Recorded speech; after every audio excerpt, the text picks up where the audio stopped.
Hello छात्रों, स्वागत है आपका मेरे चैनल जीएस अध्ययन में। और आज का वीडियो बौद्ध धर्म पर बना हुआ है। इस वीडियो के माध्यम से हम लोग बौद्ध धर्म के बारे में परीक्षा उपयोगी तथ्य देखेंगे जो बहुत ही इंपॉर्टेंट है। चलिए शुरू करते हैं और जानते हैं प्रवर्तक अर्थात संस्थापक कौन थे। तो प्रवर्तक और संस्थापक इसके गौतम बुद्ध थे। गौतम बुद्ध थे।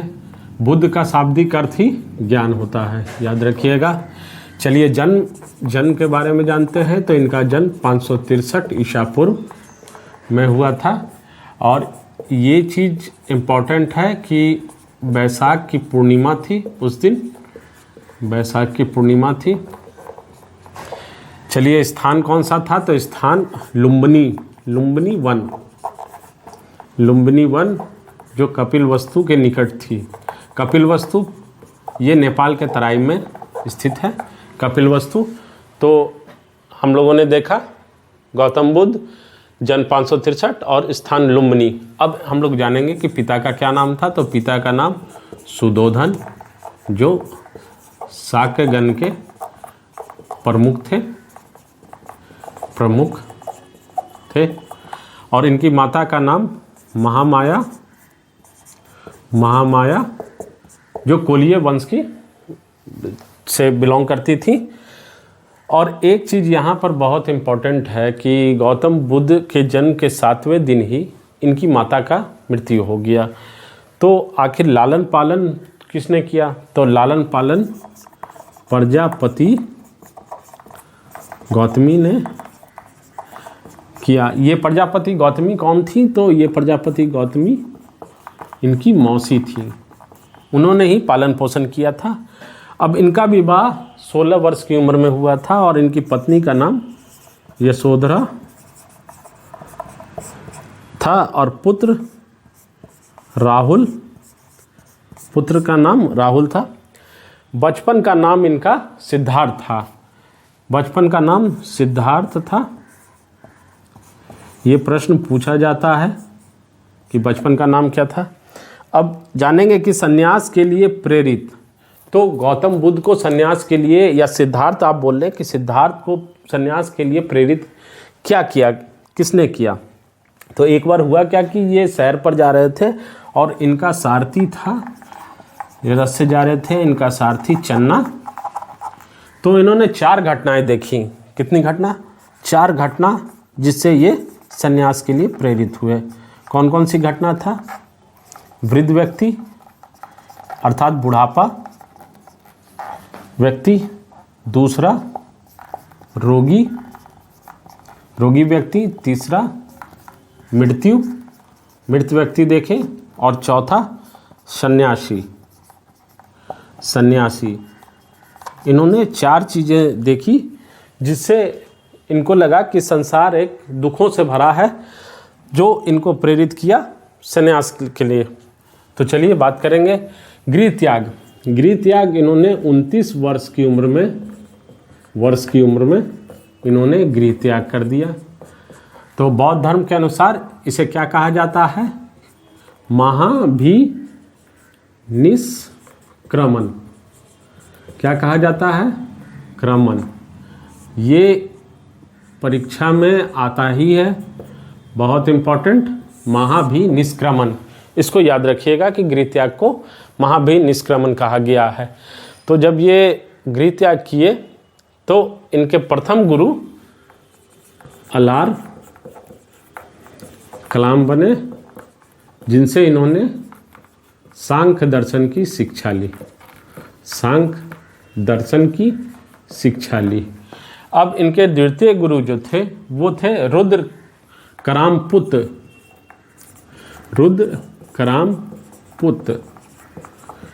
अलार कालम वैशाली के रहने वाले थे, वैशाली, और ये राजगीर।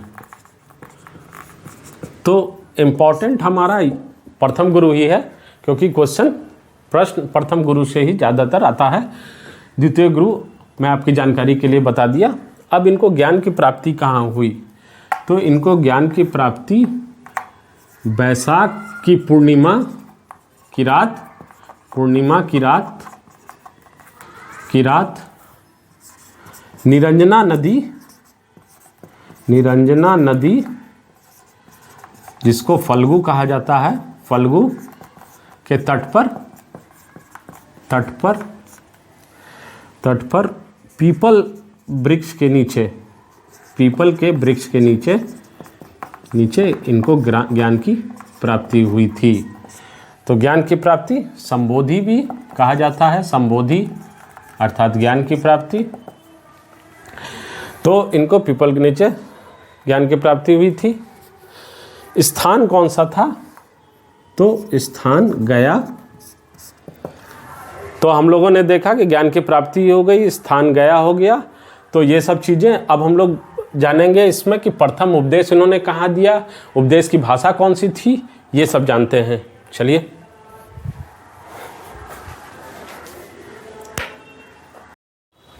तो चलिए जानते हैं कि किस तरह से प्रथम उपदेश गौतम बुद्ध ने कहाँ दिया था। तो प्रथम उपदेश गौतम बुद्ध ने सारनाथ में दिया था। ये सारनाथ काशी अथवा वाराणसी के पूर्वोत्तर 10 किलोमीटर पूर्वोत्तर है, तो सारनाथ में दिया था। और प्रथम उपदेश को बौद्ध धर्म के अंतर्गत धर्म चक्र परिवर्तन कहा गया है। क्या कहा गया? धर्म चक्र परिवर्तन कहा गया है। ध्यान दीजिएगा, इस तरह के क्वेश्चन परीक्षा में आते हैं कि प्रथम उपदेश को बौद्ध धर्म में क्या कहा गया? तो धर्मचक्र परिवर्तन। और भाषा क्या थी उपदेश की? पाली भाषा में उपदेश दिया गया है। अब ये जनसाधारण की भाषा थी पाली भाषा, उसमें उपदेश दिया गया है। प्रथम 5 शिष्य जिनको गौतम बुद्ध ने उपदेश दिया वो थे कौंडिन्य, बप्पा, भादिया,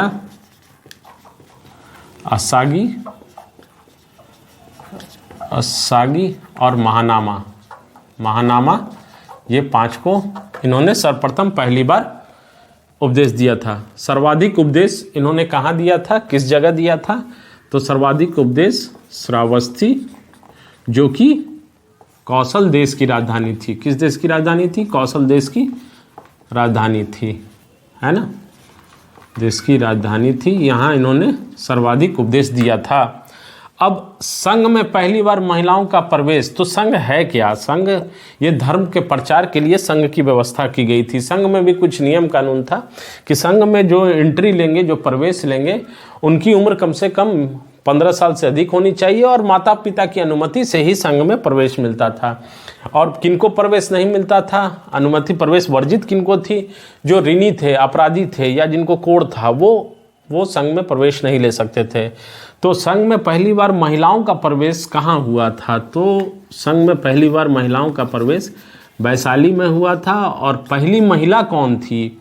ये ध्यान देने वाली बात है कि पहली महिला इनकी मौसी, जो इनकी मौसी थी, वो प्रजापति गौतमी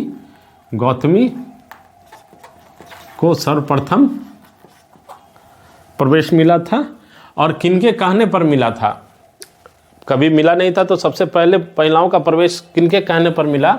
इनके परम शिष्य थे गौतम बुद्ध के, आनंद के कहने पर महिलाओं का प्रवेश संघ में हुआ था। अनुयायी शासक कौन कौन थे? तो राजा कौन कौन थे? शासक जो थे उस समय वो बिंबिसार, प्रसेनजीत तथा उदयन, ये इनके अनुयायी शासक थे। अब वर्षा काल का निवास, गौतम बुद्ध वर्षा काल में जहाँ निवास करते थे वो 2 जगह था। पहला वेलुवन और दूसरा जेतवन। वेलुवन का निर्माण बिंबिसार द्वारा करवाया गया था और जेतवन का निर्माण जेत राजकुमार के द्वारा करवाया गया था। तो ये आप देख लीजिए, प्रथम उपदेश भाषा, प्रथम 5 शिष्य, सर्वाधिक उपदेश, महिलाओं का प्रवेश सर्वप्रथम वैशाली में, और प्रथम महिला प्रजापति गौतमी जो इनकी मौसी थी, वेलुवन वर्षा काल का निवास। अब चलिए बात करेंगे बौद्ध धर्म के त्रिरत्न कौन कौन थे। तो बौद्ध धर्म के त्रिरत्न बुद्ध, धम्म और संघ को बोला गया है। संघ को त्रिरत्न बोला गया है। इसके बाद हम लोग बात करेंगे त्रिपिटक के बारे में। ये त्रिपिटक है क्या? ये बुद्ध के उपदेशों को त्रिपिटक में संकलित किया गया है। क्या किया गया है? बुद्ध के उपदेश को संकलित किया गया है। संकलित किया गया है ना। त्रिपिटक, मतलब तीन है। त्रिपिटक का शाब्दिक अर्थ भी है तीन पिटारियां। याद रखिए, तीन पिटारियां। तो पहला सुत्त पिटक, इसमें बुद्ध के धार्मिक विचारों का संग्रह है। दूसरा विनय पिटक, इसमें दर्शन की विवेचना, बुद्ध के दर्शन की विवेचना तथा वचनों का संग्रह है। और लास्ट है जो तीसरा है अधिगम पिटक। तो तीन पिटक की बात कर रहे हैं हम लोग यहाँ पर, सुत्त, विनय और अधिगम पिटक। ठीक है। अधिगम पिटक में बौद्ध धर्म के दार्शनिक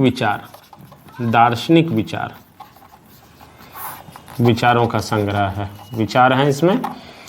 एक चीज़ और देखिएगा, यहाँ पर सुत्त पिटक और विनय पिटक ये दोनों पाली भाषा में है, लेकिन अधिगम पिटक में आपको संस्कृत का प्रयोग शुरू हो गया था। तो ये दोनों भाषा कौन सी थी? पाली।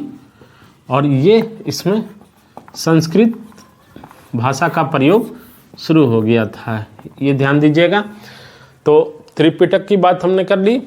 अब अगले इस वीडियो में हमने सारा पॉइंट कवर किया है गौतम बुद्ध से रिलेटेड। अब अगले वीडियो में मैं आपसे बात करूंगा उसके महासंघ, बौद्ध धर्म के महासंघ, जिसमें प्रथम संगति, चार संगति हुई थी महासभा में, और चार संगति में कौन से शासक थे, अध्यक्ष कौन से थे, उसमें कौन कौन सी कार्य विशेषता हुई थी, भगवान गौतम बुद्ध की मृत्यु कहाँ हुई थी, कैसे हुई थी, ये सब हम लोग डिटेल में अगले वीडियो में बात करेंगे।